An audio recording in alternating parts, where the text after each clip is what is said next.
Hey everyone, today we are cracking open an ancient Taoist text that is honestly like nothing else. It's called the Huangting Jing, and it reads less like a scripture and more like a secret user's manual for the incredible divine universe that's hidden inside your own body. So let's just start with this one big question, because it's at the heart of everything we're going to talk about. What if your body isn't just a biological machine? What if it's a living, breathing cosmos, and every single organ is a palace, managed by its own resident god? Yeah, let's dive into that. So, where does this incredible idea come from?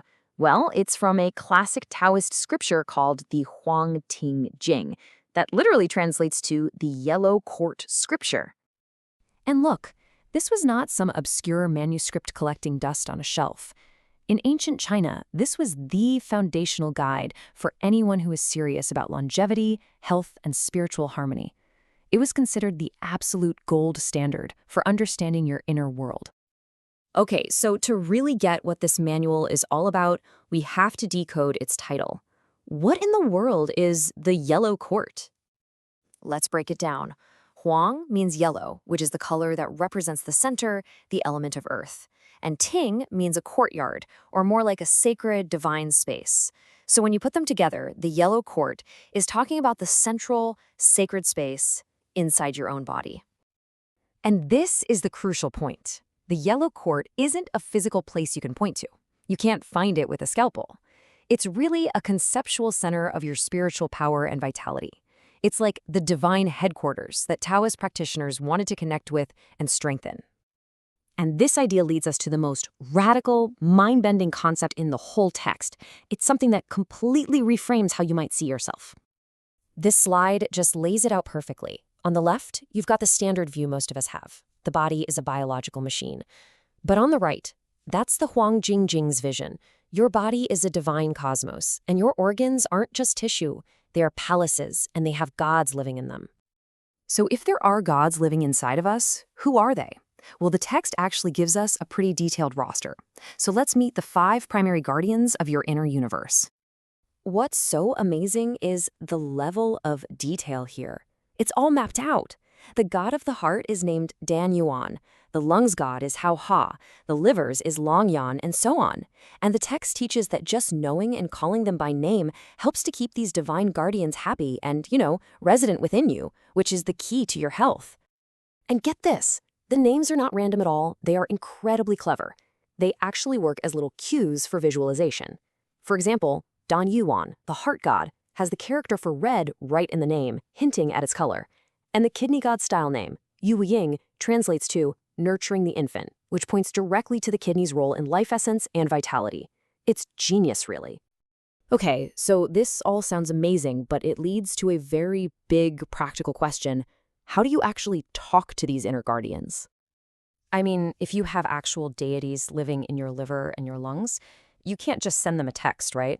There has to be some kind of specific method for communication. And there is. The core practice here is called kansin, which basically means to preserve in thought. It's a really powerful form of focused internal visualization. You can think of it like an intentional, super detailed daydream that's designed to connect you directly with that inner divine landscape of your body. So let's make this totally real for a second. Here's a simple practice you could do, taken right from the text's principles. First, you just sit quietly. Then you bring your focus, your attention, to your heart. Then you would silently recite its names, Dan Yuan, Shouling. And as you do that, you visualize a warm, radiant red light just glowing in your chest. That's it. That is the beginning of the practice. But the influence of this ancient text, it goes way beyond just meditation. It actually reaches into the worlds of high art and even modern wellness. To give you a sense of just how important this text was culturally, there's this famous story about the sage of calligraphy, a guy named Wang Xiji. He saw this flock of geese that a Taoist priest owned, and he admired them so much that he agreed to hand copy the entire Huangting Jing in exchange for them.